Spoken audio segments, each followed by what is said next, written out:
Bonsoir à tous, bienvenue sur le plateau Equinox Soir, votre décryptage quotidien de l'actualité de lundi à vendredi entre 19h et 21h. L'on croyait l'élection présidentielle d'octobre 2018 derrière nous, que non. Paul Biya, dans son traditionnel discours à la nation du 31 décembre, a profité de l'occasion pour nous dire quelques mots au sujet de notre système démocratique. Paul Biya, qui se bat à faire accepter par tous sa réélection de 2018, fustige cette minorité au Cameroun comme dans la diaspora qui, selon lui, paraît avoir oublié les règles qui gouvernent la vie démocratique. Il va rappeler au passage qu'une démocratie a pour seul arbitre le peuple souverain. Une souveraineté, reconnaît Paul Biya, que le peuple exerce à travers d'élections libres et transparentes et dont les résultats devraient être acceptés et respectés par tous. Madame, Monsieur, tout à l'heure à 20h, c'est la grande édition d'information, suivi quelques instants après du débrief du journal. Tout de suite et maintenant, Madame, Monsieur, c'est le fait du jour.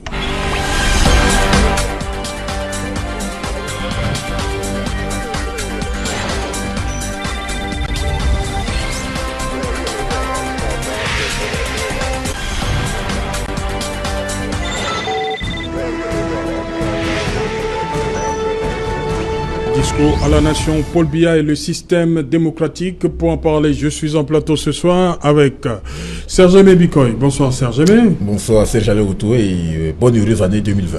Voilà, merci. Autant, vous êtes parti d'Yaoundé, vous êtes le responsable du service politique à Radio Tiéméni. Économique. Oui. Ah, ça s'est ajouté là. Oui. La dernière fois, c'était pas ça. Non, depuis 3 ans, c'est cela. Bon, sauf qu'on insiste généralement sur le volet politique. Voilà. Ah, ok. Qui domine la nation camerounaise, vous le savez bien. Voilà. À côté de vous, Maître Fabien Kenyé. Bonsoir, Maître. Bonsoir, Serge Alain. Bonsoir, chers panélistes. Je souhaite à tous les téléspectateurs d'Equinox Soir une très bonne et heureuse année 2020. Voilà. Merci. Joseph Espoir Billon, bonsoir. Bonsoir Serge Alain. Bienvenue. Merci. J'ai envie aussi ici de souhaiter une bonne année à tous les habitants de la 5e. Ah, dans la 5e. Dans la 5e, bien sûr. C'est un clin d'œil. Oh, un clin d'œil surtout. Joseph Espoir Billon, tête de liste PCRN dans la 5e. Tête de liste, c'est bien dit, pourquoi pas. Je suis tête de liste PCRN à la 5e. Oui. Mais au-delà du PCRN, je suis tête de liste d'une coalition de plusieurs partis politiques à la 5e. Oui. Il fallait qu'on le note. Moi, je m'en tiens à ce que l'ECAM nous a sorti. Hein. Oui, ce que l'ECAM nous a sorti, c'est ce qui est légal. Voilà. Donc, dans cette liste, il y a beaucoup d'autres formations. Oui, il y a beaucoup d'autres formations. Une coalition. Oui, il y a beaucoup de partis. Les populations ont demandé depuis très longtemps aux partis politiques de s'unir pour porter ensemble un projet qui va améliorer la vie des habitants à Douala 5e, en particulier, et des Camerounais en général. Donc nous, on a écouté la voix de la population, on a décidé de faire comme la population avait demandé. On a commencé à le faire. On espère qu'on va mieux le faire. Voilà, lui, on va dire qu'il n'était pas aussi heureux. Joseph René Mboutou, il n'était pas heureux. Pourquoi? Parce qu'il vient du Djaïlobo, RDPC Djaïlobo 3, exact. Candidat malheureux à l'investiture. Aux législatives, oui. Voilà. Mais vous êtes resté soudés. Vous êtes avec vos camarades pour la campagne qui s'annonce. C'est la discipline du parti qui le demande. Oui. Et puis le fair play. Oui, le fair play. Voilà. Joseph Mboutou. Bon, je voudrais oui, allez-y. Profiter de cet espace pour souhaiter la bonne année au couple présidentiel. Je voudrais aussi faire un clin d'œil à tous les membres de l'association des managers diplômés de l'Institut supérieur de management public, ainsi qu'à tous mes anciens camarades du lycée de Mike et compagnons. Voilà. Serge Aimé Bikoy, pour ces quelques rappels, Paul Biya fait des rappels pour ce qui est du système démocratique. Un 31 décembre. Pour vous, quelle est la symbolique? La symbolique ici consiste davantage à faire une espèce de retour en arrière, oui, pour avoir un ensemble de centres d'intérêt en rapport avec le système démocratique. même si dans l'orientation de son discours, il s'est davantage focalisé sur quelque chose que l'on peut considérer comme négatif. Pour quelle raison? Parce que son discours était essentiellement stigmatisant ou bien labellisant à l'égard d'une catégorie politique déterminée qu'il considère d'ailleurs comme une minorité. Oui. Sur la base de quel indicateur statistique? Nous n'en savons pas. Et c'est pour cela qu'à ce niveau, on peut davantage s'interroger parce que lorsque vous vous rendez davantage compte des discours du chef de l'État qui ont été tenus ces dernières années, vous constaterez que le chef de l'État reste de même dans le champ sémantique de la stigmatisation négative de ses adversaires. Vous vous souvenez que durant les années antérieures, il parlait d'apprentis sorciers, d'oiseaux de mauvais augure, d'hommes sans foi ni loi.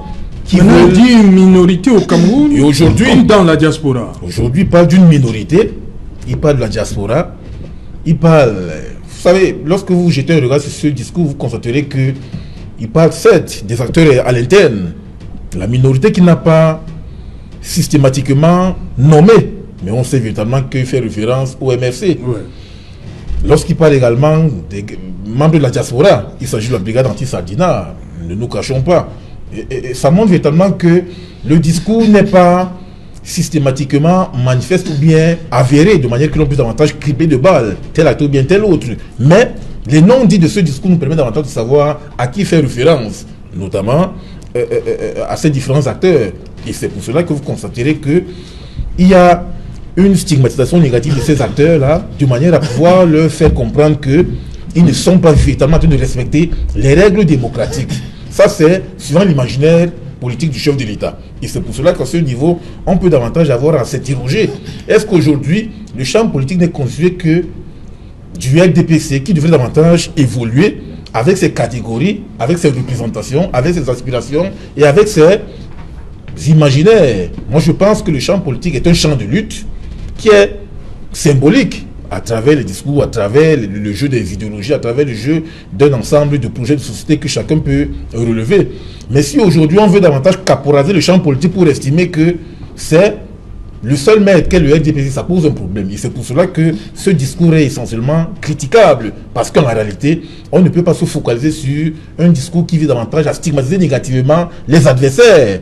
Parce qu'il faut également relever qu'au-delà de cette stigmatisation, il y a une forme de légitimation de ses adversaires, notamment du principal adversaire qu'il a considéré comme le MFC, qu'il n'a pas nommé, parce qu'on est là dans un jeu politique en termes de présentation de la phraséologie du discours, pour ne pas faire comprendre que oui, on vous anéantit, on vous chosifie, on ne vous nomme pas, mais on fait référence au moins à vous. C'est ce que relève le non-dit du discours du chef de l'État, par là notamment la minorité. De quelle minorité s'agit-il? Il s'agit bien entendu de ce qu'il qualifie dans son imaginaire comme le MFC. Même si ce parti n'est pas nommé, mais on sait que c'est à ce parti qui fait référence. C'est d'autant plus que c'est ce parti qui a dominé l'actualité pendant les 9 mois, durant le passage à la prison principale, à la prison centrale de son leader, de ses alliés politiques, de même que de ses nombreux militants qui ont été d'ailleurs libérés au lendemain du grand dialogue national. Parce qu'on nous a souvent fait le procès de bipolariser la scène. Donc Paul Biya nous a suivi là, RDPC, MRC, c'est ça qu'il est question ici. On ne peut pas se focaliser sur des éléments qui ne font pas partie intégrante du discours. Il faut davantage constater que le chef de l'État lui-même a légitimé ses adversaires politiques, notamment son principal adversaire. Qui est le MRC. Qui est le MRC. Et c'est pour cela que vous faites référence justement à cette bipolarisation que lui-même a construite. Parce que dans son discours, vous savez, il y a... mais est-ce qu'il peut parler de... Apparemment, il ne parle pas de ceux qui ont, entre guillemets, reconnu sa victoire. Je fais référence au parti du PCRN de Billon. Il parle de ceux qui sont permettez qu'on... Vous avez la parole tout à l'heure. Non, je ne peux pas laisser ça passer, excusez. Billon, permettez, je vais vous passer la parole. Il faut qu'on... Est-ce que le président fait référence à ceux qui contestent? Voilà pourquoi il dit... Je voudrais dire quelques mots au sujet de notre système démocratique. Il parle justement d'une minorité au Cameroun, et dans la diaspora, qui paraît avoir oublié les règles qui gouvernent la démocratie, qui gouvernent la vie démocratique. Vous voyez bien qu'il y a eu, lors de l'élection présidentielle 2018, du moins de l'actualité qui a eu cours après l'élection présidentielle 2018, cette corrélation que les uns et les autres ont entretenue dans la scène publique camerounaise entre les membres de la diaspora et le MRC. Vous avez vu également comment on a clippé de bas le MRC par rapport au saccage des ambassades, en estimant qu'il y a justement cette interaction systématique entre les membres de la brigade anti-Sardina et le MRC. Et lorsque vous voyez ce discours, lorsque vous voyez également un ensemble de faits antérieurs, souvenez-vous que c'est le chef de la délégation régionale du RDPC de l'Ouest, Sa Majesté Ibrahim Boumoutouya, qui avait organisé tout un meeting à l'Ouest pour clipper de balles ces membres de la brigade anti-Sardina. Souvenez-vous qu'il y a également d'autres actions parallèles qui visaient davantage à criminaliser les membres de la brigade anti-Sardina, que l'on entretient davantage avec le MRC comme un ensemble, c'est-à-dire comme des acteurs qui exercent cette influence systématique sur le pouvoir en place. C'est pour cela que vous allez vous rendre compte qu'il y a eu justement cette chape de plomb que le chef de l'État veut justement poser sur ces deux catégories-là en les stigmatisant négativement. Oui, avant de revenir à Maître Fabien Kenyé, allez-y donc. Je voudrais relever ici que le PCRN n'a jamais reconnu la victoire du RDPC, plus particulièrement du président Paul Biya. Mais vous reconnaissez quand même Paul Biya comme le président. Vous voulez mon avis ou vous voulez l'avis du PCRN? Votre avis d'abord. Il serait malsain et même maladroit aujourd'hui que je ne reconnaisse pas que le président Paul Biya est président de la République du Cameroun, puisqu'il a organisé une élection et je suis candidat à cette élection. Voilà. Vous voulez une réponse autre que celle-là? Du tout, ça va, allez-y. Et le PCRN alors? Le PCRN est un parti politique qui n'a jamais eu à se prononcer sur l'élection du 8 octobre 2018. 2018. Simplement parce que les PCRN n'ont pas pris part à cette élection, oui. Donc ils n'avaient pas à se prononcer là-dessus. Votre leader était quand même candidat. Notre leader, vous parlez du président Cabral. Oui. Il était candidat investi par un parti, oui, qui peut-être lui a pris acte de cette décision. Ah, mais il a pris acte.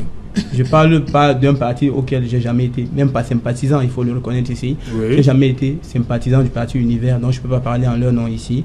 Je parle du PCRN parce que je suis tête de liste à Douala 5e et que le président Cabral est mon président national. Donc, je parle de ce que je connais mieux. Je ne peux pas me prononcer sur ce que je ne connais pas. Je voulais lever l'équivoque en disant clairement à tous les Camerounais que le PCRN, qui est mon parti, n'a jamais, au grand jamais, reconnu le RDPC ou alors le président Paul Biya comme étant vainqueur de l'élection de octobre 2018. Ça, c'est tout un autre débat. Maître Fabien Kenyé, cette minorité-là, c'est vous? C'est le MRC? Serge Alain, comme l'a si bien dit Serge Aimé, pourquoi il s'agit de ça? Oui. Effectivement, cela ne peut sauter à l'esprit de tout Camerounais pour un temps soit pour qu'il soit sérieux ou analyste de la scène, oui, politique. Et si vous voudrez mon avis par rapport à la question qui a été posée, s'agissant de cette adresse à la nation, je voudrais dire que sur le plan de la forme, comme par le passé, nous avons assisté avec un certain degré, une certaine amplitude, degré d'amplitude, à l'arrogance habituelle du chef de l'État, au mépris. Parce que ce discours, me semble-t-il, aura pris un ton suffisamment martial, alors que l'occasion ne s'y prêtait pas. Il est en contradiction totale avec ce qu'il pense, par exemple, pouvoir offrir aux Camerounais pour résorber la crise anglophone et la crise post-électorale. Donc personne ne peut aujourd'hui ignorer l'existence aujourd'hui au Cameroun. En ce qui concerne le fond, je crois qu'à travers le discours de M. Biya, qui revient, c'est pathétique, sur une élection qu'il estime avoir gagné, cela c'est la preuve sans conteste d'un manque de sérénité. Et il s'adresse précisément au MRC. Vous savez, ce monsieur avait pris l'habitude de s'accaparer le Cameroun et d'en faire ce qu'il veut. Il avait dominé la scène politique. Il ne peut, en l'état ou à l'heure d'aujourd'hui, enseigner quelques notions de démocratie, à qui que ce soit, parce que pour ce qui me concerne, après 40 ans de RDPC, je puis vous dire que son chef n'a jamais été de quelque manière que ce soit un démocrate. Lorsqu'il invoque les institutions de la République, effectivement, ce sont les institutions qui font une démocratie.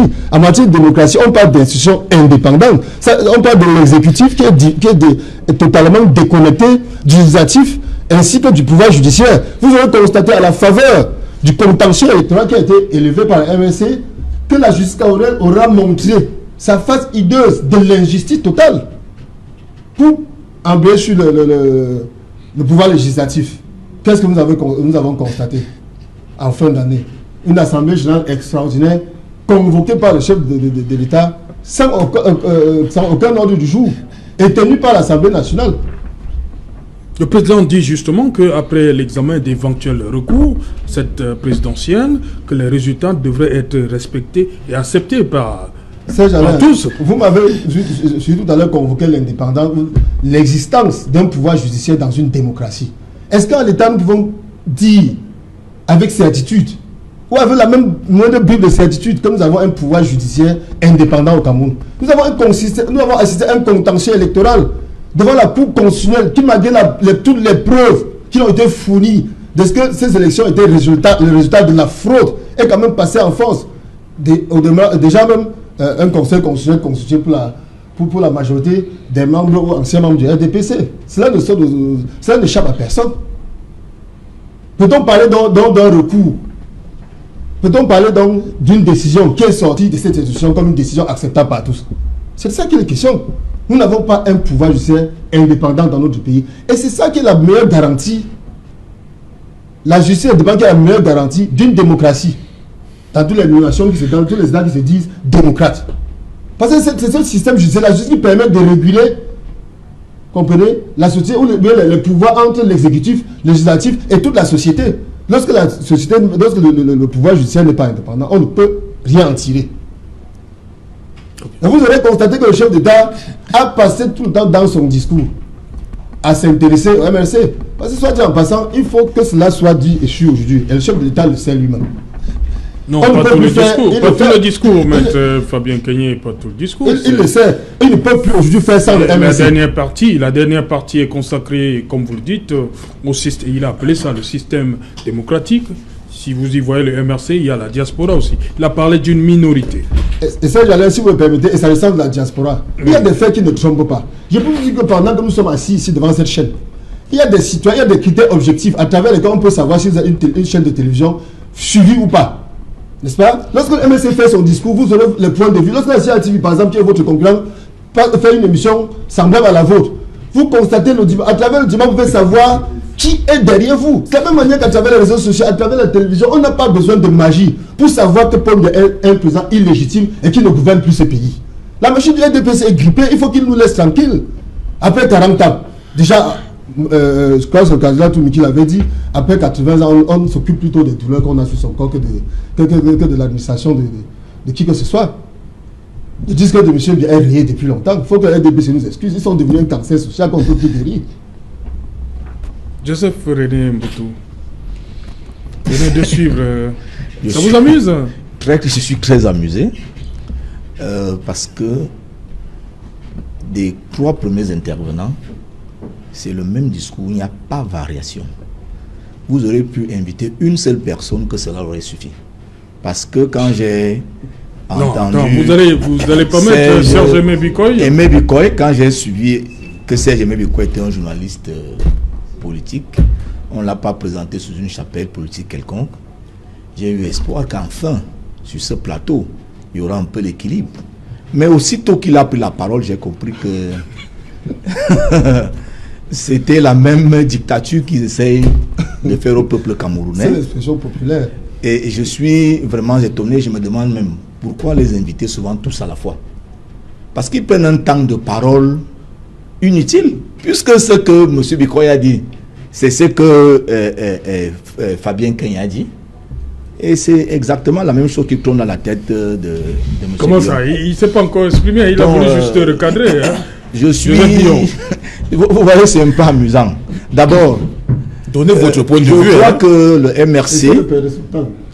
Je crois que le MRC est bien heureux depuis le 31 décembre parce qu'il y a quelques Camerounais qui estiment que le président aurait évoqué le MRC dans son discours. Donc, et je vois que ça s'adresse à qui ici? Je vois que oui, la minorité ici, c'est qui? Voilà, si vous dites minorité. Oui, c'est pas moi qui dis, c'est le président qui dit. Allons-y de façon méthodique. Oui. Le MRC dit qu'ils ne sont pas une minorité. Le président s'agresse donc à une minorité. Et ce MRC qui dit ne pas être une minorité se retrouve concerné dans les propos du président de la République. Vous ne voyez pas que ça peut être un peu à confusion? S'ils disent qu'en parlant de minorité, le président de la République s'est agressé à eux, qui cesse donc de dire qu'ils sont une majorité? Parce que, allons de façon méthodique, c'est quand même assez étonnant. Le président de la République, qui est notre locomotive au Cameroun, sait qu'il y a des élections qui arrivent dans février, oui, dans moins de 2 mois, en février. Il faut qu'il prépare la conscience populaire. Pourquoi donc revenir sur octobre 2018? C'est ça le problème. Il évoque le passé pour mieux préparer l'avenir. Parce que les mêmes causes produisant les mêmes effets, des gens peuvent arriver à avoir des comportements non citoyens, non républicains, que nous avions vu lors de l'élection d'octobre 2018. Donc le président est avant-gardiste à ce niveau. Ce n'est pas que le passé l'intéresse, c'est qu'il évoque quand même ce passé pour tirer la sonnette d'alarme, pour que les gens comprennent que les élections au Cameroun sont faites de façon ouverte et transparente, et que dès que les résultats de l'élection sont prononcés par l'instance suprême qui est le Conseil constitutionnel, elles doivent être acceptées de tous. C'est comme ça qu'il faut comprendre le discours. Ce n'est pas parce que le président de la République voudrait revenir sur les événements de 2018. Maintenant, je suis heureux enfin que ce soir, les MSC comprennent qu'ils ne sont qu'une minorité. Parce que si le mot sur lequel ils insistent pour dire que le président s'est agressé à eux, c'est parce qu'il a dit une minorité, tant mieux. Ils ont enfin reconnu qu'ils sont une minorité. Le président de la République ne s'arrête pas sur les autres partis politiques autres que les RDPC. Encore moi, qui ne suis fondamentalement rien au Cameroun, s'il m'avait été donné d'écrire un discours à la nation, je n'aurais même pas pensé au MRC. Et combien de fois le président de la République? Bon, maintenant, s'ils sont contents que ça peut permettre qu'on parle d'eux dans l'opinion, puisque ils ont démissionné pour les élections, ils sont totalement out. Normalement, il y a un acteur politique très connu au Cameroun qui a dit que le MRC ne devrait même pas prendre part au débat public, puisqu'ils ne vont même pas participer aux élections, qui laisse un peu l'espace aux partis qui ont choisi de se présenter à la prochaine élection. Et ce n'est plus loin, ils pourront revenir le 10 février et ainsi de suite.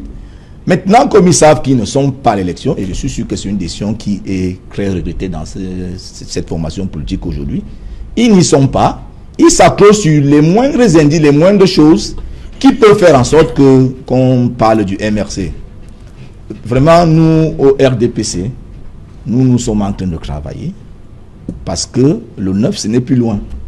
Et le 9, nous, on a besoin d'une majorité à l'Assemblée nationale pour pouvoir aisément mettre en œuvre notre politique de grandes opportunités pour résolument mettre le Cameroun sur le chemin, sur la dernière ligne droite de l'émergence qui attend le Cameroun en 2035. Voilà ce à quoi nous sommes occupés maintenant. Vraiment, les querelles enfantines entre le MSC qui croit être le concurrent du RDPC ne nous concernent pas pour le moment, parce que lorsqu'un candidat a 71% et que l'autre a moins de 15%, je ne peux pas voir à quel niveau on peut dire que les deux sont concurrents. Vous savez que le mot raison vient du mot ratio. Chaque fois, pour savoir si vous avez raison, il faut aller sur la base des ratios. Maintenant, si vous prenez un ratio 71 sur 15 et vous dites que le MRC qui a 15 et le RDPC qui a 71 sont concurrents, c'est qu'il y a quelque chose qui ne va pas. Nous sommes maintenant véritablement engagés vers la préparation. Le MRC conteste justement ces chiffres-là, c'est ça le problème. Le chiffre de 71, mais c'est de leur droit de contester. Dans tous les pays du monde entier, on conteste les résultats. On a vu en France, on en a contesté aux États-Unis, qui sont considérés comme les grandes démocraties dans le monde entier. C'est même dangereux même que les partis d'opposition ne contestent pas un résultat, parce que si aucun parti de l'opposition ne conteste pas un résultat, c'est qu'il y a un problème. Donc vraiment, ça ne nous impressionne pas que les gens contestent les résultats. Ce qui nous intéresse, c'est d'avancer. Nous, on a un projet pour le Cameroun et nous devons atteindre les objectifs qui ont été fixés par rapport à ce projet 2035. Joseph Espoir Bion, Oui, rapidement. Je voudrais dire que lorsque vous suivez tous les représentants du RDPC qui écument ce plateau, parler de la démocratie, on a comme impression qu'ils sont véritablement totalement perdus, qu'ils ne savent véritablement pas ce qu'on appelle démocratie. Ce cadre ou la fourchette de temps qui nous est imparti ne nous permettrait pas de faire un cours de démocratie. Mais permettez-moi de leur dire que la participation ou non aux élections est un droit pour chaque citoyen. Et que faire participer un citoyen est une obligation que l'État doit garantir. Il faut que cela soit su. Nous l'avons toujours martelé. Nous n'entendons pas participer à ces élections et nous l'avons dit et majoritaire. Alors et surtout que nous avons 20% de l'argent du pays qui est en guerre. La guerre provoquée par le parti État RDPC à travers son chef, alors qu'on le dit mendiant de la paix. C'est qu'on devrait noter. Il est incontestable. Je vous l'ai dit tout à l'heure, à travers des réseaux sociaux, vous pouvez vérifier. Il ne suffit pas de faire des incantations. Même pendant que nous exprimons là, si vous allez sur votre page, vous verrez la critique qui est faite. Et c'est ça qui est le reflet de la démocratie. Le RDPC n'existe plus. Nous avons gagné les élections du 7 octobre 2018. Cela n'est pas contesté. Et le RDPC nous l'a piqué. Illégitimement. Et c'est ce problème d'illégitimité. Je voudrais le dire. Si vous me permettez, si nos compatriotes du nord-ouest, du Nosso, en sont arrivés à prendre les armes, c'est parce qu'ils ne se reconnaissent pas en leurs représentants. Où allez-vous trouver des représentants pour vous accompagner dans vos élections qui sont gagnés d'avance? Et pour terminer, si vous me permettez. Non, c'est pas une voilà, s'il vous plaît, sur les statistiques. Je vous en prie, sur les statistiques pour terminer. Vous aurez constaté que les élections qui auront lieu le 9 février sont d'office gagnés par le RDPC parce que, soit dit en passant, les autres soi-disant opposants compétissent dans 34 circonscriptions, si je ne me trompe pas. C'est dans l'intérêt de qui? Oui, que ces partis ils vont. Soyons sérieux, il faut sauver cette démocratie. Je suis obligé. Je suis obligé d'intervenir pour quelques minutes. D'abord, vous voyez votre condescendant sur le plateau. Vous appelez les autres soi-disant partis d'opposition. Laissez-les se défendre. Les autres soi-disant, dont le seul parti d'opposition, c'est le MRC. C'est trop d'arrogance et de condescendance, monsieur Kenyen.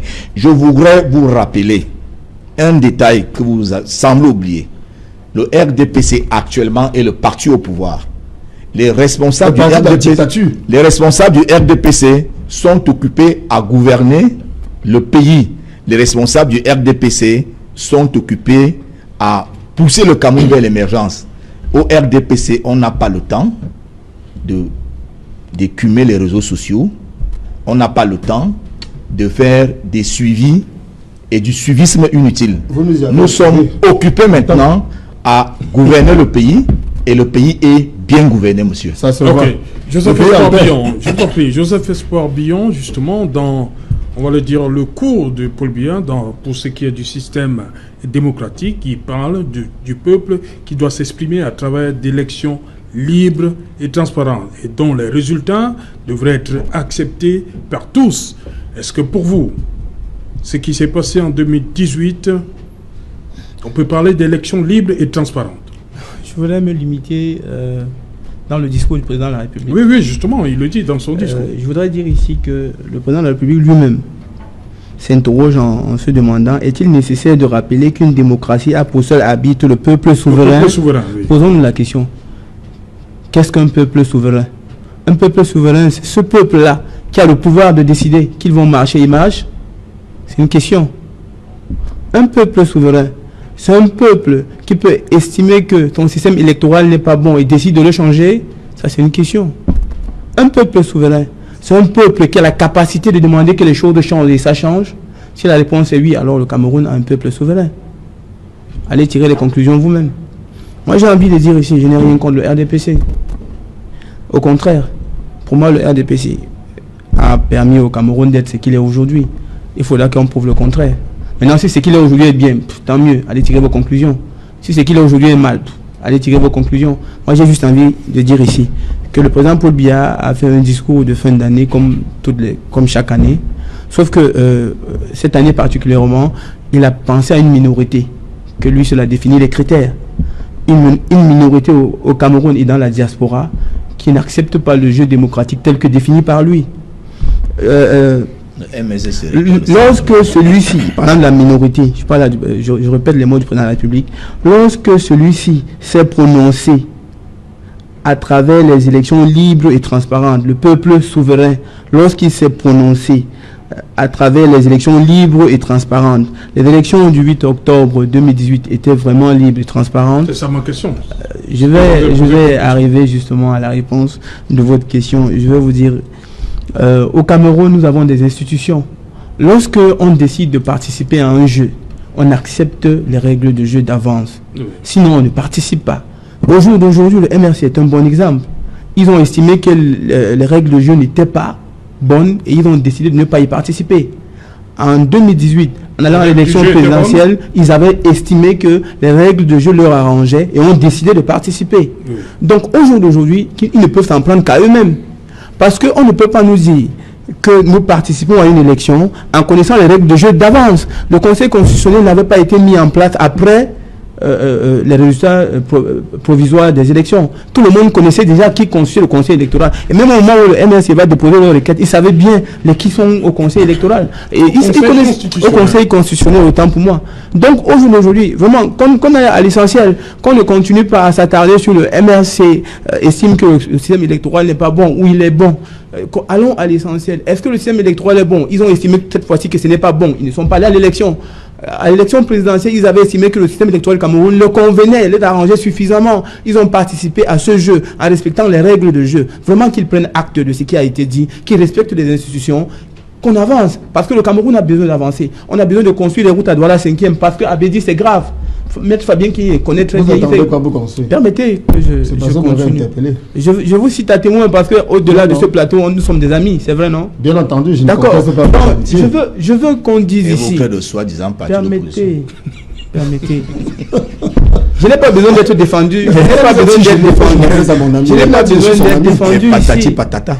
Je n'ai pas besoin d'être défendu ici. Je dis encore, vraiment, moi je fais une main tendue au MRC en leur disant, dans la 5e, on a besoin de... le président Kamto avait dit, la politique de la chaise vide n'a jamais payé. Et lorsqu'il l'a dit, il l'a dit un homme intellectuel, il l'a dit un homme averti. Le sachant, j'ai envie de croire qu'en décidant de boycotter à cette élection, c'est parce qu'il venait de découvrir que le système électoral qu'il croyait fiable, en 2018, auquel il a participé en tant que candidat à l'élection présidentielle, il venait de découvrir subitement que ce système électoral n'était pas fiable. Et donc il a décidé, parce que le système électoral n'étant pas fiable, de boycotter. Ça, c'est à saluer.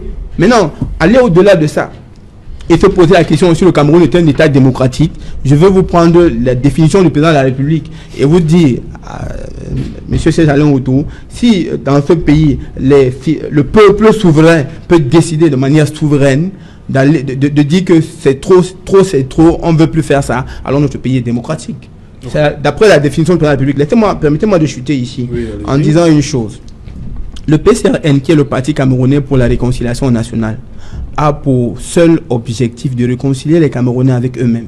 Notre objectif, c'est que nous voyons sur la même table le RDPC et le MRC en train de manger, je parle là des partis politiques, de la personne morale, pas des humains, parce que ça arrive plusieurs fois que les militants du MRC et du RDPC mangent dans la même assiette. Mais je veux que ce parti politique... table, s'il vous plaît. Bon, pour répondre à la question, pour répondre à la question, Maître Fabien Kenyé, pour répondre à votre question, je voudrais que vous m'expliquiez comment vous, un parent du MRC, vous avez votre fils qui a logé à RDPC. Lorsque vous vous retrouvez le soir pour manger sur votre table, vous le chassez? Mon fils ne peut pas y aller. Ah, tant mieux. Aucun. Bon, pour ceux qui ont cette ma mère jusqu'à moi. Personne ne doit RDPC. Ce n'est pas un parti politique. Pour ceux donc qui ont ce cas-là, parce que vous croyez, vous acceptez... Non, je ne philosophe pas. Permettez que je vous relance. Aucun de mes fils ne peut. Vous continuez de croire comme moi que dans le sud, il y a le MRC bien implanté, c'est ça, non? Pourquoi citer je veux. Mais c'est la l'impression que le président Fabien est en train de mener ce débat. Fabien, ne comprend pas la profondeur des problèmes que nous voulons résoudre ici. Si vous permettez, vous voulez sans vous interrompre. Mais vous tentez de m'interrompre. Vous avez indiqué tout à l'heure que nous sommes allés aux élections présidentielles en 98. En 2018, autant pour moi, tout en sachant les règles avec lesquelles nous allions. Je m'en vais vous dire. Il s'agissait en l'espèce d'une circonscription unique. Et voyez-vous, vous en tirez les bénéfices, que ce soit aujourd'hui ou plus tard. Notre participation et le contentieux que nous avons élevé a effectivement pu permettre de mettre à jour, n'est-ce pas, les fraudes massives ou les incongruités de la loi, du code électoral, n'est-ce pas, l'imperfection du code électoral. Nous vous avons dit, et cela est chu, vous pouvez visiter le site du MLC, nous avons déposé un projet de loi en ce qui concerne la modification du code électoral au niveau de l'Assemblée nationale. On dit qu'après 2 sessions, je crois bien, il faudrait bien que cela soit porté à l'attention des députés. Cela n'a pas été fait. Nous allons effectivement montrer la phase hideuse de la dictature. Cela a été prouvé en manque de vision. Les organisations internationales l'ont dit. Je comprends. Même les pays étrangers. Joseph. Si vous ne savez pas, moi je vous le dis. Joseph Espoir, allez-y donc pour... Bon, je voudrais ici que les Camerounais notent une chose, c'est que pour mettre Fabien Kenyé, s'il est au MRC et que son épouse, son frère, son ami se retrouvent au RDPC, ils ne peuvent plus manger à la même table. C'est ça, n'est-ce pas? C'est vous qui le dites. Je vous ai indiqué. Bon, d'accord, maintenant je vais... Mon enfant n'irait pas là-bas. Parce que je le connais, il est moulé par moi. Et votre ami peut aller là-bas. Le RDPC, ça commande du faux. Et votre ami peut aller là-bas. Il faut qu'on avance, j'ai envie de chuter, mais le problème est qu'il est là. Allez-y, je vais... Vous ne pouvez pas me dire de Fabien, assez vous dites, on ne va pas avancer. Je voudrais chuter en disant ceci. Le Parti camerounais pour la réconciliation nationale a pour seul objectif de réconcilier les Camerounais. Parce que, si vous avez suivi le discours du président Cabral de fin d'année, il a dit c'est ensemble que nous allons construire ce pays. C'est ensemble que nous allons trouver la solution définitive à notre pays. Si vous croyez que les partis politiques sont des clans d'inimitié, parce que vous êtes au MRC et que je suis au PCRN et que lui est au RDPC et que l'autre est à l'UPC, on ne peut plus se saluer, on ne peut pas construire ce pays. C'est pas vrai. C'est pas possible. Parce qu'on va se retrouver avec des mairies qui ont des conseillers municipaux d'autres partis politiques. L'objectif, ce n'est pas de se mettre des bâtons dans les roues. L'objectif, c'est de construire notre commune. C'est de faire de ce bien commun quelque chose d'agréable pour toutes les populations. Et je sais une chose, c'est que nous, la jeunesse montante, nous avons des solutions. Nous avons beaucoup de choses à proposer. Et ce que nous voulons proposer, c'est justement cette bienséance-là, cette envie de voir les Camerounais se tenir par la main et de respecter le drapeau, de respecter les couleurs, de respecter notre devise, de construire notre pays. En tout cas, moi, je prends l'engagement de construire Douala 5e. Une fois que je serai à la tête de cette... Commencez par la route de Ndorbon, hein? Non, je peux commencer par entrer Charlie Bédi, c'est très grave là-bas. Vous commencez par Ndorbon. Oui, Serge Mebikoy. Oui, il y a 2 choses que je dois préciser parce que M. Mbouto a fait dans le même discours que le chef de l'État. Vous ne pouvez pas stigmatiser 3 panélistes pour la simple raison qu'ils ont eu des points de vue que l'on peut considérer comme convergents. Vous savez, si on avait alors tenu un discours visant davantage à sublimer ou bien à valoriser le chef de l'État, vous aurez dit également que nous sommes du parti au pouvoir. Non, il faut éviter ce jeu que je considère comme malsain. Vous savez, j'ai constaté dans la société camerounaise contemporaine que lorsque vous avez des points de vue iconoclastes ou bien critiques à l'égard du système établi ou bien à l'égard de l'ordre établi qui est dominant, vous êtes étiqueté comme opposant, vous êtes étiqueté comme MSI, vous êtes étiqueté comme SDFiste, entre autres. C'est ce que j'ai appelé dans une de mes tribunes libres il y a quelques mois, le piège de l'étiquetage social. C'est-à-dire qu'on vous labellise négativement parce que vous critiquez systématiquement le pouvoir établi. Il faut faire attention à ce jeu de représentation négative à l'égard des individus qui ont des points de vue qui visent davantage à faire avancer le débat démocratique. Le débat démocratique n'est pas unidirectionnel. Il n'est pas unidimensionnel, il n'est pas homogène, mais le débat est hétérogène. Le débat, c'est un assemblage d'un ensemble de points de vue, aussi bien convergents que divergents. Donc si ici, nous avons des points de vue qui sont divergents des vôtres, c'est parce que nous avons des points de vue qui visent davantage à faire émerger ce que nous considérons comme rationnel, ce que nous considérons comme critique à l'égard de ce qui se passe. Donc, évitons d'étiqueter les uns et les autres en estimant que, comme ils ont des points de vue opposants, ils sont ex-cathèdre à MR6. Non, c'est un jeu malsain qu'il faut éviter. Mais maintenant, par rapport au débat qui est à cours depuis le début, moi je pense que la seconde partie du discours du chef de l'État, qui fait l'objet d'intérêt dans ce débat, ça montre véritablement que on ne peut pas seulement focaliser l'attention sur la minorité que le chef de l'État a criblé de balles. Vous savez que le chef de l'État a également criblé de balles les organes de presse. Parce qu'il estime que ce ne sont pas... Voilà. Parce que lorsque l'on reste à ce niveau-là, il faut avoir plusieurs... On est là dans le champ, dans l'analyse de contenu du discours du chef de l'État. Justement, sur cette même ligne, il dit que ce ne sont pas des manifestations illégales qui peuvent amener à un changement des résultats. Oui. Il s'adresse aussi au MRC, là. Toujours, puisque c'est nous Quand qui on marchons. parle de manifestations illégales, regardez les manifestations de la résistance qui ont été organisées au Cameroun, notamment le 26 janvier, Oui. le 1er juin, le 8 juin, ont été organisées par le MRC. Tout le monde le sait ici. Donc lorsque l'on parle de manifestations illégales, justement, ces manifestations avaient été interdites par les autorités administratives. C'est pour cela que le chef de l'État les considère comme illégales, parce que l'ordre avait été davantage émis par les autorités administratives pour interdire ces marches. C'est pour cela que plus d'un avait été arrêté. C'est pour cela que le leader du MRC, les alliés politiques, même que les nombreux militants avaient été arrêtés et qui ont été libérés 9 mois après. Donc, lorsque le chef de l'État joue dans un discours qui reste davantage dans l'optique de montrer véritablement que ce que les adversaires ont fait est considéré comme négatif et il faut abandonner cela. Et en ce sens, c'est pour cela qu'il faut davantage analyser cela comme quelque chose qui vise davantage à épingler tel adversaire et à lui faire savoir que ce que vous avez fait, vous avez failli. Même si on peut davantage revenir en termes de discussion sur son point de vue. Parce qu'en réalité, lorsque l'on parle, ça peut nous permettre davantage de revenir sur le régime de manifestation publique au Cameroun. Comment c'est encadré par les autorités administratives. Lorsque le RDPC organise les meetings politiques ou bien les manifestations publiques, ces événements ne sont pas interdits. Et on est là dans la perception idéologiquement marquée des manifestations publiques au Cameroun. Okay. Pourquoi le RDPC organise des événements mais ne sont pas interdits? Mais lorsque c'est un parti de l'opposition, le SDF, le MRC qui organise, on interdit. Je me souviens également que le PCRR, dans une certaine époque, avait organisé des événements qui avaient été interdits. Donc ça montre que lorsque les partis politiques de l'opposition organisent des événements, des manifestations publiques, il y a une perception a priori qui est négative, qui vise davantage à les étiqueter, à estimer que ce sont des manifestations qui sont a priori qui vont porter atteinte à l'autorité de l'État, ou bien qui vont porter atteinte à l'ordre public. Présomption de voilà. Donc il y a ce débat que l'on peut engager sur le régime d'encadrement des manifestations publiques au Cameroun. Joseph René Mboutou, lorsque le président dit qu'on se rappelle que j'avais dit en son temps, débattons, ne nous battons pas. Ainsi se comportent les citoyens d'un pays démocratique. Il parle de qui là encore?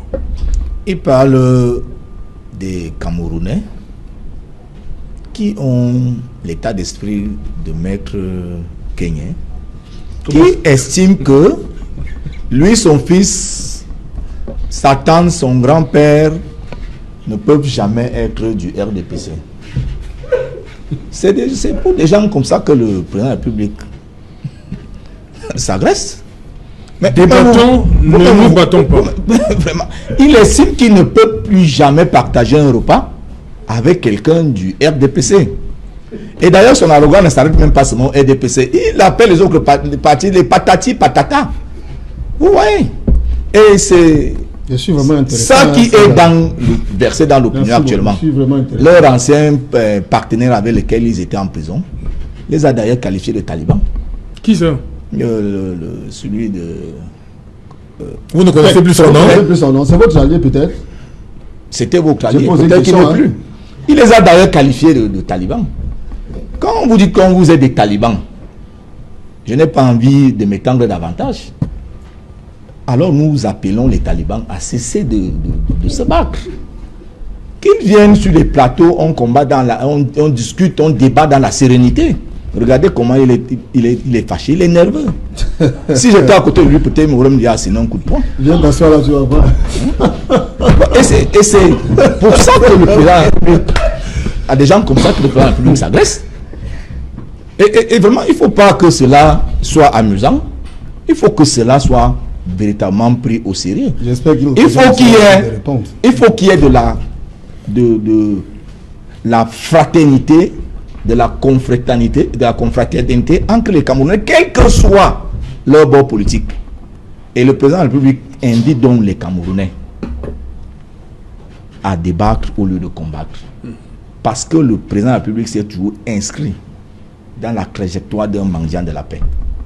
Vous connaissez un pays où des gens tous les soirs peuvent s'asseoir sur des plateaux de télévision et critiquer de la façon la plus condescendante un chef d'État sans qu'il soit le moins du monde inquiété. Au monde entier, vous pouvez connaître un autre exemple comme ça. Si ce monsieur n'était pas un apôtre de la paix, un mendiant de la paix, Vous croyez que Maître Kenya allait parler avec tant d'aisance, étant même très colérique comme ça? Le président de la République est un mendiant de la paix. Au RDPC, nous avions appris à marcher sur les traces de notre président.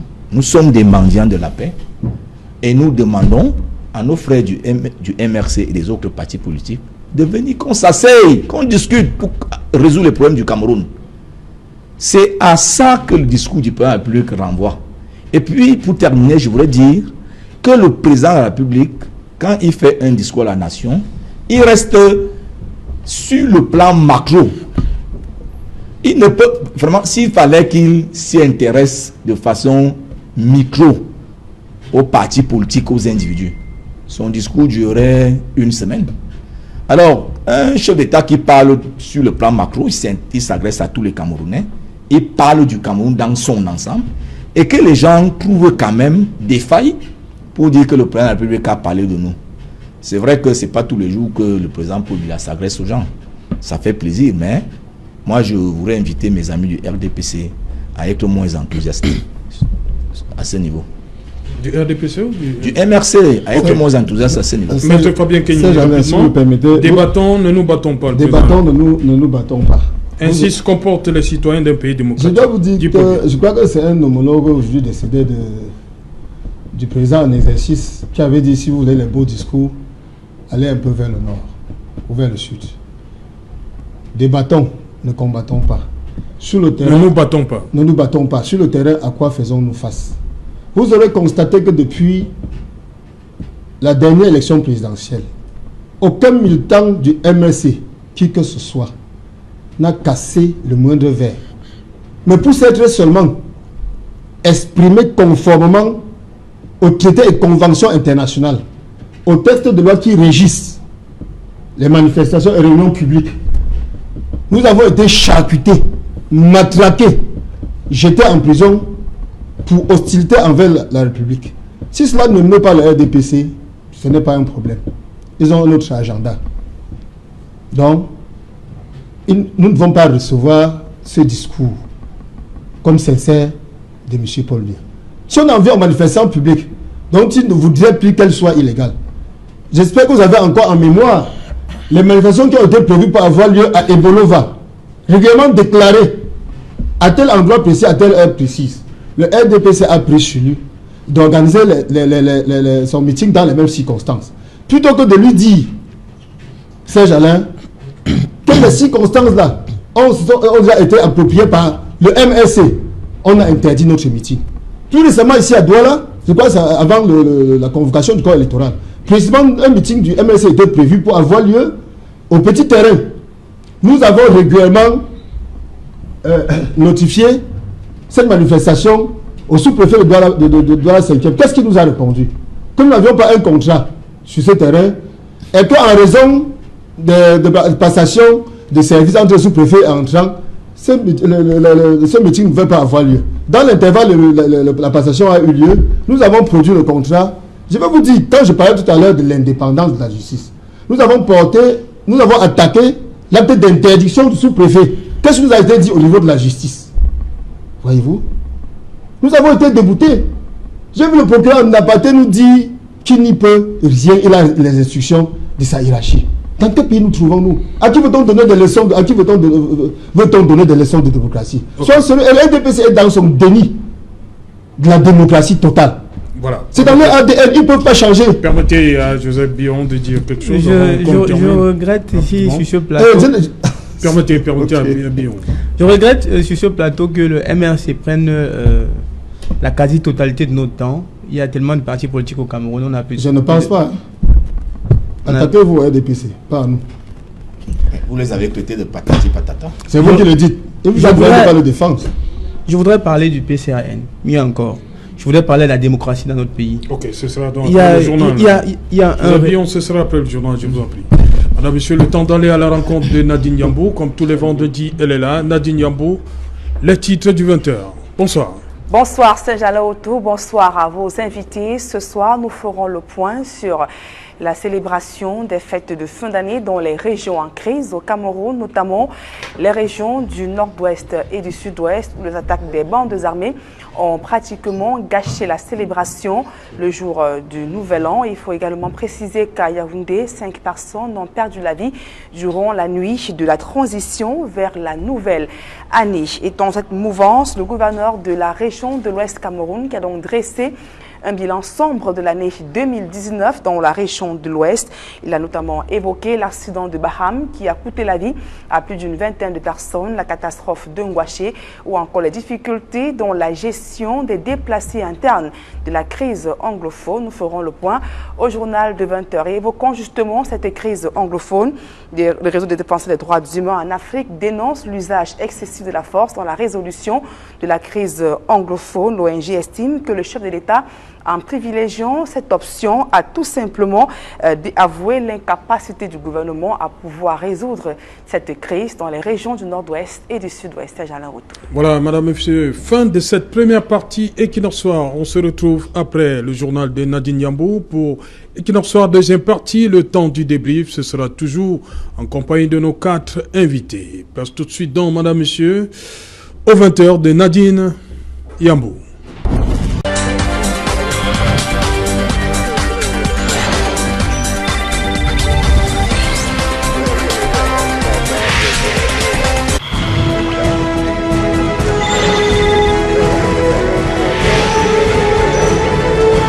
Retour sur le plateau Equinox Soir, nous sommes toujours en compagnie de nos 4 invités, Joseph René Mboutou, Serge Aimé Bikoy, Maître Fabien Keimé et Joseph Espoir Billon. Joseph Espoir Billon, vous avez regardé dans ce journal le trafic d'ossements humains. Il ne se passe plus, on va dire, un seul mois, sans qu'on nous voit à la télévision, on nous présente des personnes qui se livrent à ce trafic d'un nouveau genre. Ces gens-là, il faut noter ici que depuis très longtemps... On a banalisé la mort. Depuis très longtemps dans notre pays, c'est des pratiques souvent connues. À l'Ouest, par exemple, on parle du culte des crânes. Oui. Chez nous... Mais ce n'est pas pour vendre, pour le commerce, c'est pas pour faire le commerce. Ça dépend de la destination, chacun choisit la destination. Non, est-ce que vous allez dire le culte des crânes, c'est pour vendre? Le culte des crânes n'a pas la même symbolique telle que oui, Serge. Chacun utilise les ossements humains pour une destination connue. À l'Ouest, c'est pour faire le culte des crânes. Lorsqu'on a enlevé le crâne dans un corps humain, il reste quoi? Les ossements, non? Il faut bien qu'on les utilise à quelque chose. Donc je suppose ici que ces gens-là prennent ces ossements, comme l'a dit le commissaire divisionnaire tout à l'heure, pour faire soit du poison langue, soit des pots de fleurs, soit des plats cassables, et tout ce que vous, peut-être la craie, n'importe quoi. Mais il faut savoir ici que le Cameroun est en train de tendre vers un pays plus numérique. Donc aujourd'hui, c'est facile de filmer ça. À l'époque, on ne filmait pas. Dans mon village, lorsqu'on a attrapé un exhumé, on le tuait. Et personne n'était au courant. À Douala, ne pouvait pas savoir que ça s'est passé. L'exhumation, c'est une vieille pratique. Aujourd'hui, Equinox est là pour médiatiser, pour faire savoir que telle chose s'est passée aujourd'hui. Encore qu'il faut savoir ici que Equinox est peut-être l'une des rares chaînes qui court derrière ce genre d'informations. Non. Vous n'allez pas dire ça. J'ai vu plusieurs micros. Non, permettez. Ne nous faites pas un mauvais procès. J'ai vu plusieurs micros. Il y a plusieurs micros sur la table du commissaire divisionnaire. Je fais un constat. Parce que lorsque vous dites que nous courons après ce genre, mais c'est l'information aussi. C'est une information, je n'ai pas dit le contraire. J'ai dit c'est ce type d'information. Sauf que je veux relever ici qu'au Cameroun, on a souvent eu ça. Ce n'est pas une pratique nouvelle. Les exhumations, ça n'a pas commencé aujourd'hui. Dans mon village, actuellement, l'autoroute, je vais parler de mon village, de l'annoncement de Ngoma Poubi, la déviation de l'autoroute qui va tomber sur l'axe lourd Douala Yaoundé par Boumiebel passe chez moi. La maison de mon grand-père sera démolie. Les tombes qui sont là, on va faire comment? On va exhumer. Et lorsqu'on va exhumer, on va faire quoi de ça? On va jeter ça où? C'est quoi la procédure? Qu'est-ce qu'on appelle tout ça? Comment ça? Mais je suis en train de vous dire que la route va passer dans ma famille. Lorsqu'on procède à des exhumations, on jette les ossements comme ça dans la nature. Non, on met à un autre endroit. À un autre endroit? Oui, on enterre. Supposons que chaque fois où on a goudronné, on a bitumé les routes et qu'on a procédé à des exhumations. Encore la famille n'est pas là. C'est prévu par la loi. Permettez, encore que Quand on exhume, il on faut savoir l'enterre. une chose. Oui. Chez nous, on va exhumer et planter et aller enterrer ailleurs. Oui. Parce que c'est une famille qui existe, qui vit normalement. Ce qu'on a enterré quand c'était des forêts, lorsque personne ne savait encore que les gens vivaient à cet endroit. Lorsque la route décide de passer, on ne sait même pas qu'il y a une tombe là. Donc, du coup, moi j'ai assisté à Ezeka, le bitumage de la route Ezeka-Lolodorf, avec la société Andrade Gutiérrez, au niveau de Mala, juste après les rails. L'engin était en train de terrasser et il avait cassé une tombe. Ce n'était pas prévu parce que c'était normal, c'était un terrain naturel. Il n'y avait rien qui signalait que c'était une tombe. Donc on a déterré et en ce moment on prend les dispositions, soit pour essayer de pousser les bêtises quelque part dans un fossé, soit parce qu'il y a une procédure pour exhumer encore. Il y a une procédure administrative, il y a une procédure technique, il y a des spécialités, il y a des spécialités pour pouvoir le faire. Lorsque tout ça n'est pas réuni pour pouvoir le faire légalement, on le fait illégalement, c'est clair, il faut se dire des vérités ici. Donc vous voulez dire que ces présumés là, trafiquants, ils ont profité, ils sont tombés sur les travaux, ils ont ramassé... Je pense qu'ils en ont fait une profession. Je pense qu'ils en ont fait une profession. Ils sont tombés sur l'axe, vous avez dit quoi là?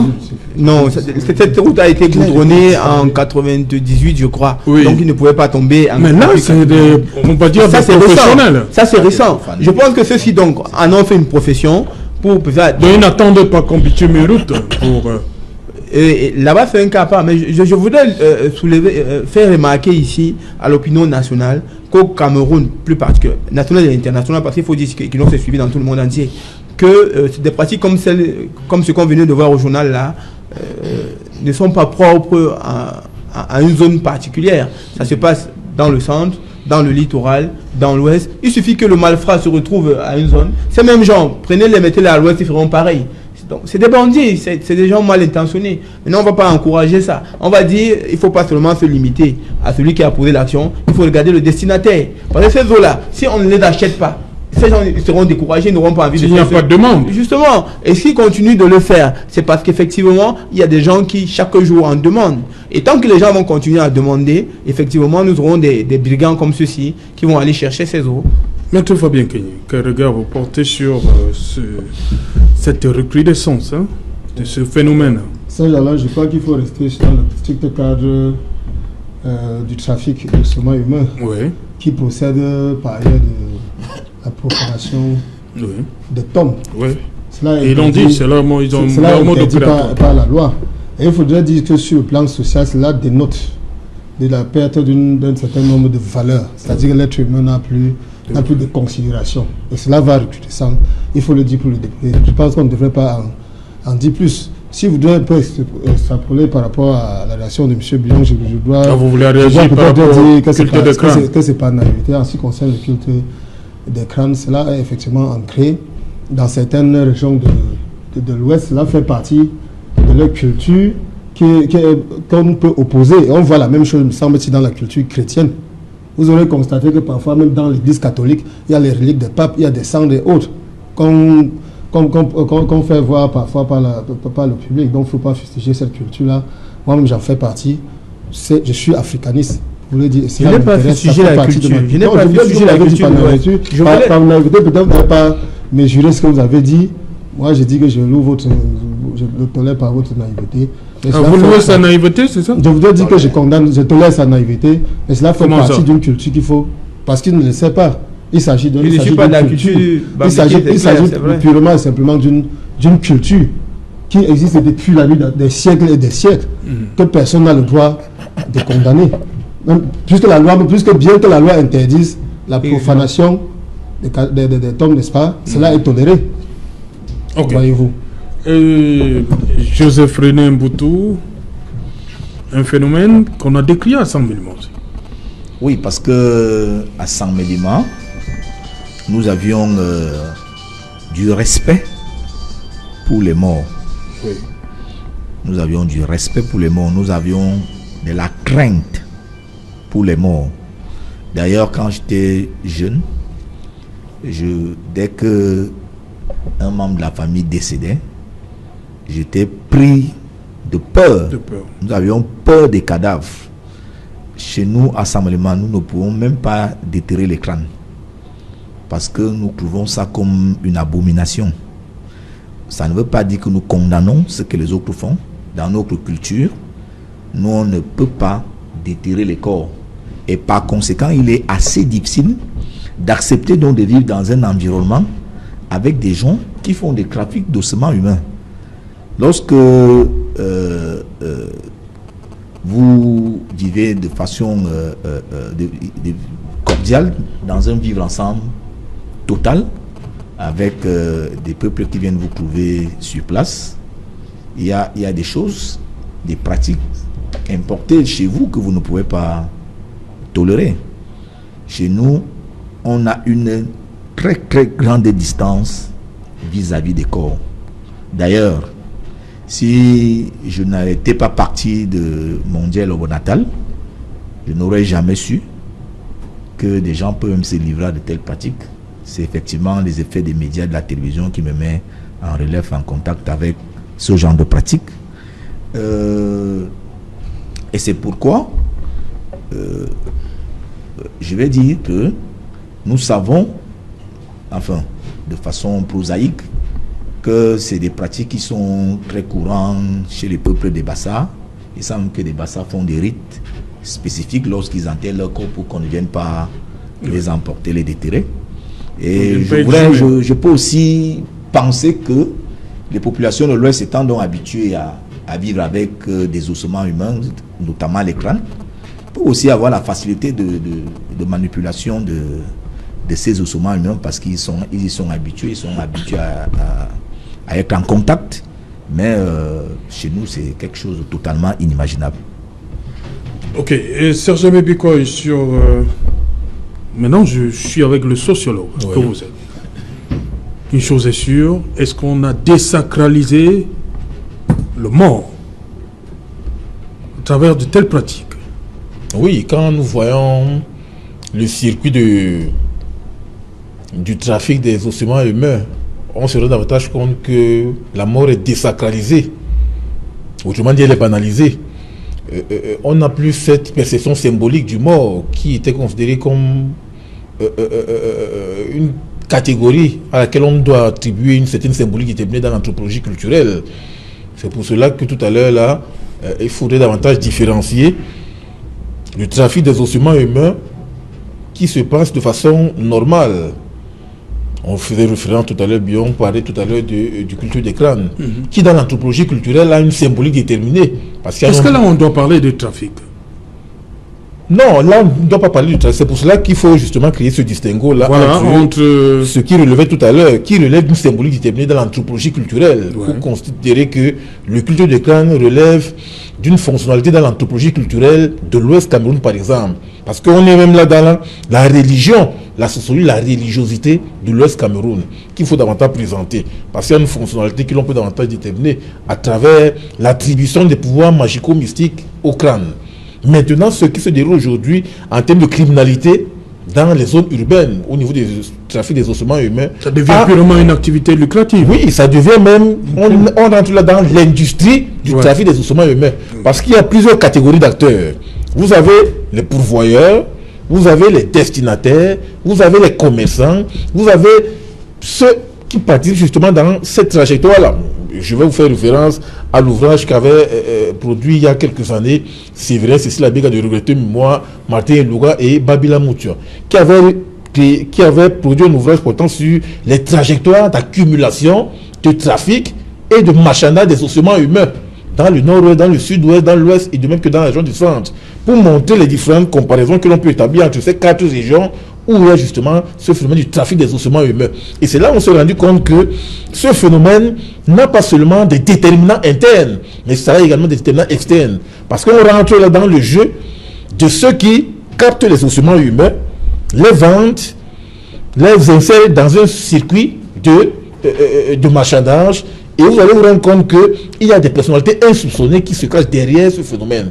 Et c'est pour cela que vous allez vous rendre compte que ce que l'on voit là, ce ne sont que des individus qui sont considérés comme des faits-valoir, c'est-à-dire des dons de la face, qui ont été arrêtés. parce que ce sont ceux-là qui sont sur le feu de l'action. Mais derrière le phénomène du trafic des ossements humains, il y a des personnalités insoupçonnables que vous ne pouvez même pas imaginer. C'est pour ça que vous verrez qu'il y a des réseaux de captation des ossements humains, de marchandage et de circulation qui existent, qui permettent davantage de constater que le phénomène n'est pas simple comme cela est banalisé, notamment par rapport à l'observation du champ médiatique que l'on peut voir. Mais derrière ce phénomène se cache une polarisation des acteurs qui jouent un rôle déterminé, les pourvoyeurs un rôle. Quand vous captez les ossements humains, vous avez le devoir de les faire circuler dans ce réseau-là, et les destinataires ont également un rôle de vente.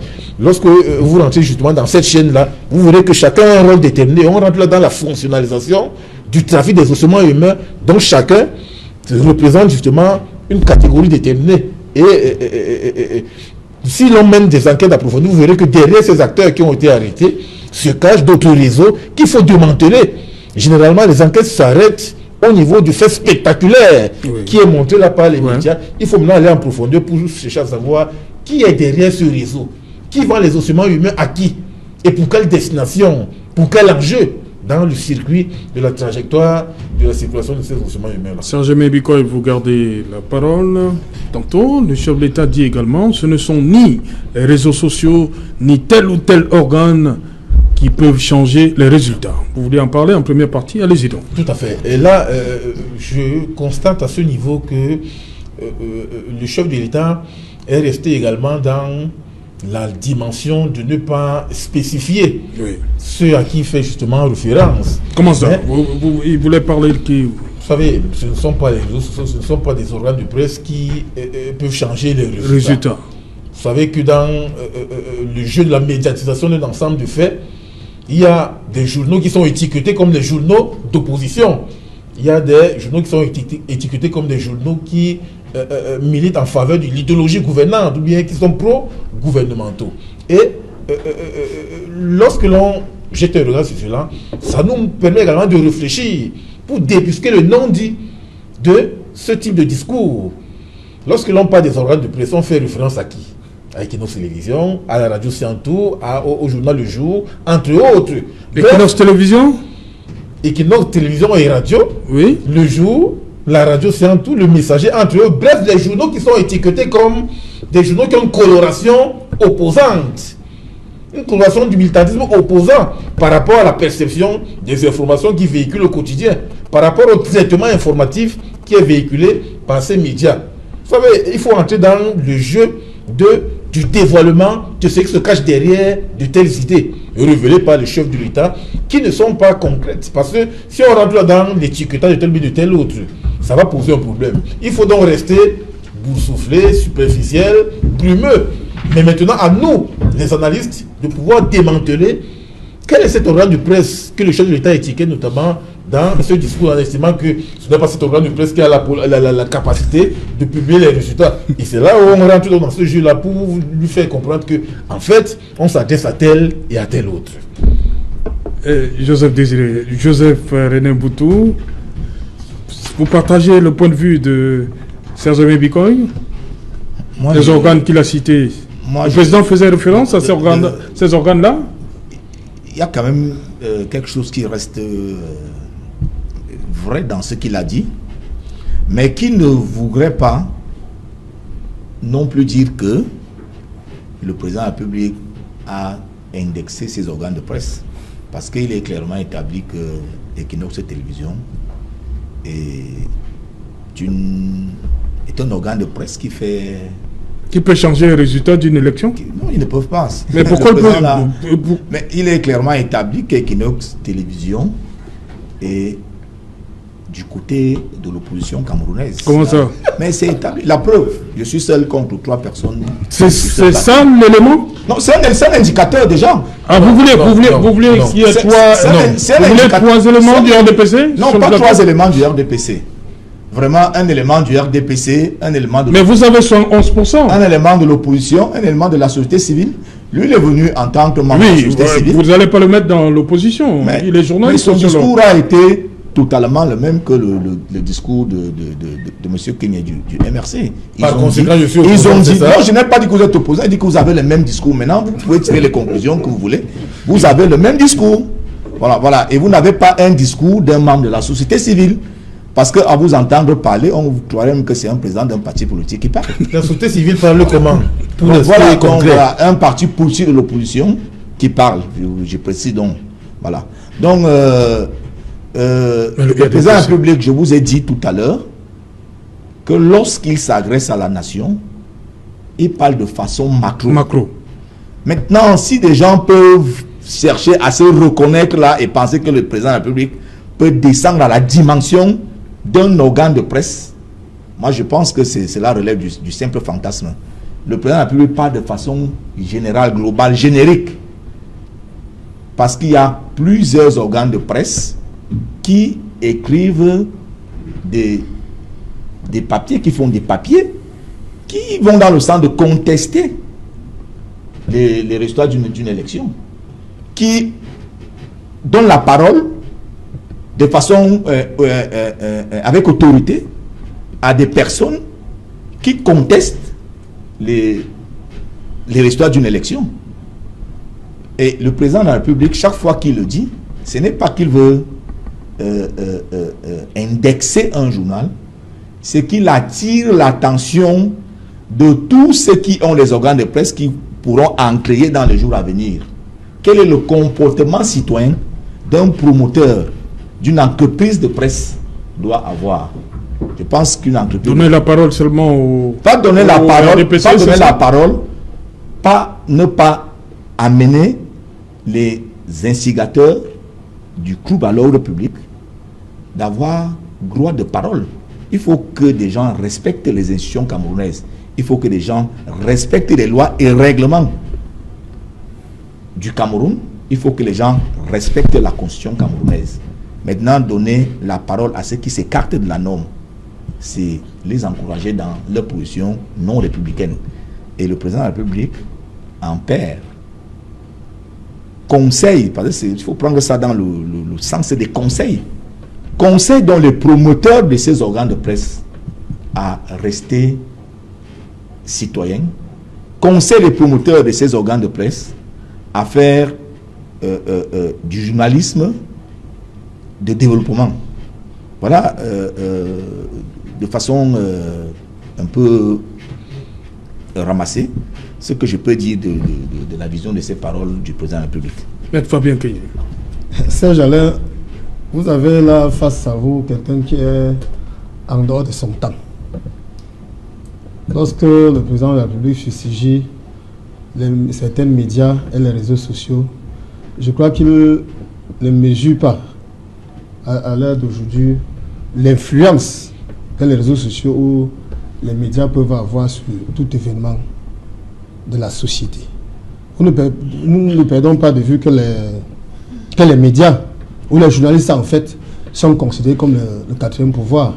J'espère qu'il n'échappe à personne qu'un président des États-Unis avait été démis à la suite d'une enquête, il s'agit de l'affaire de Watergate, à la suite d'une enquête menée par un certain journal des États-Unis. Il ne vous échappe pas aussi que jusqu'à aujourd'hui, le président des États-Unis encore en fonction mène une lutte acharnée contre la presse, et la presse la lui rend bien, et ce président ne s'en plaint pas.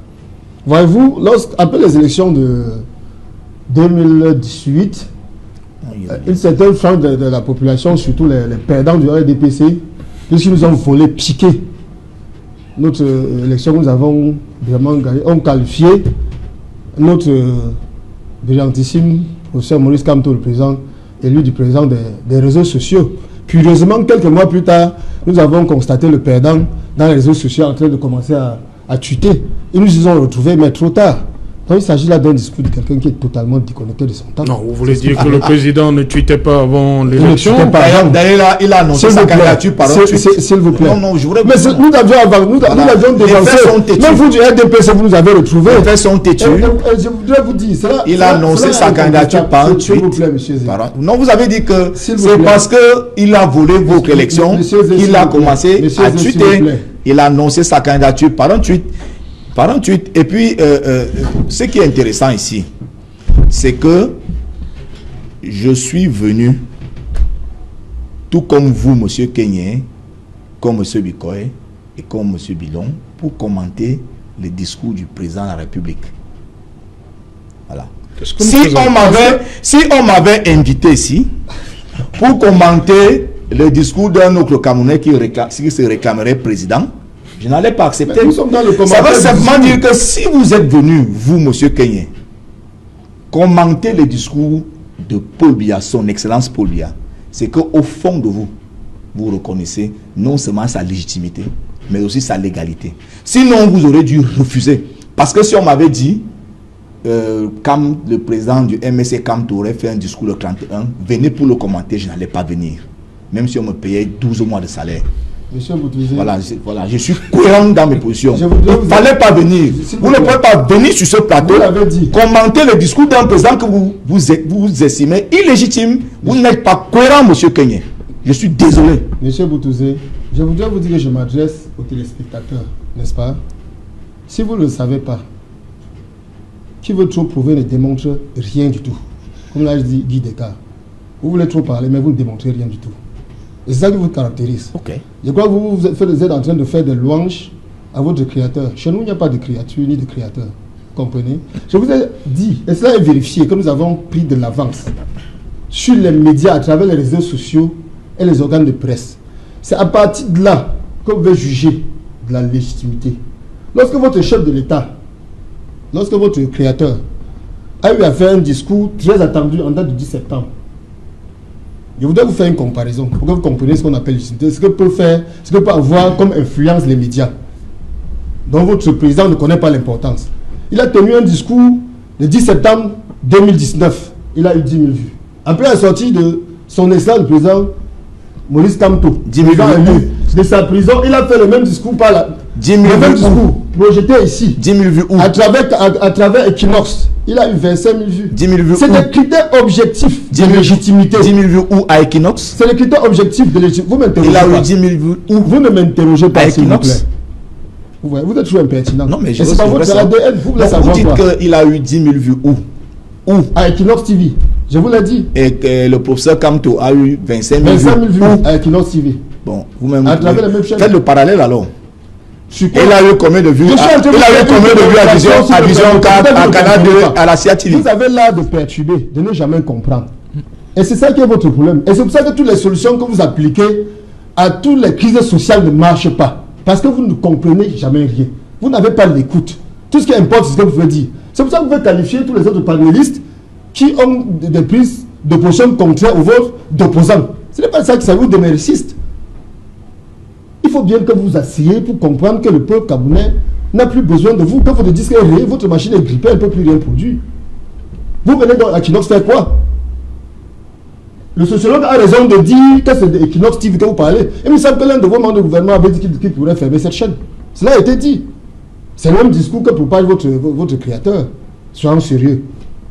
Cette chaîne est la plus suivie du Cameroun. La CIA TV qui est financée par le devant, vous êtes perçu sur les Camerounais. Non, on ne va pas parler du conflit. Je vous en prie. Je vais parler de ça. C'est un autre débat là-bas, je vous en prie. C'est pour qu'ils comprennent ce que peuvent faire les médias. Voilà. Que les chefs comprennent le message est passé. Ce que c'est que les médias. À quoi servent les médias dans une société donnée? Voilà, Joseph Espoir Billon, le président qui tense les réseaux sociaux et les organes de presse, disant qu'ils ne peuvent pas changer les résultats d'une élection. Je voudrais commencer par poser la question, est-ce que les réseaux sociaux et les organes de presse peuvent changer le résultat d'une élection? La réponse est non. Oui. Il faut vraiment qu'on arrête avec la distraction et qu'on a l'essentiel. Je voudrais dire à M. Fabien qui est ici, de dire à ses confrères du MRC, que ce n'est pas possible que les réseaux sociaux ou que les organes de presse changent une élection, sinon le professeur Kamto Sira... Qui est votre adversaire, s'il vous plaît? On ne parle pas d'adversaire ici. Moi, je vais vous dire... Qui est votre adversaire en politique? Il faut le dire. Si vous avez, puisque moi, je représente le MSC, si vous estimez que le MSC est votre adversaire politique, il faut le dire clairement. OPCRN. Si vous êtes de l'opposition, il faut le dire clairement. Maître Fabien Kinyi, le peuple en a besoin, les auditeurs qui vous écoutent, les auditeurs en ont besoin. Fabien Kinyi, vous êtes un grand avocat que je connais très bien. Tout à fait. Vous êtes un grand ami que je connais très bien. Tout à fait. Votre attitude est décevant. C'est pas vous qui devez vous comporter comme ça. Il y a un que je pense que vous faites c'est pas bien. Je veux pas utiliser un mot fort. J'ai envie de croire ici que vous allez vous nous permettre d'avancer. Allons-y. Je dis quelque chose qui est clair. Allons dans les évidences.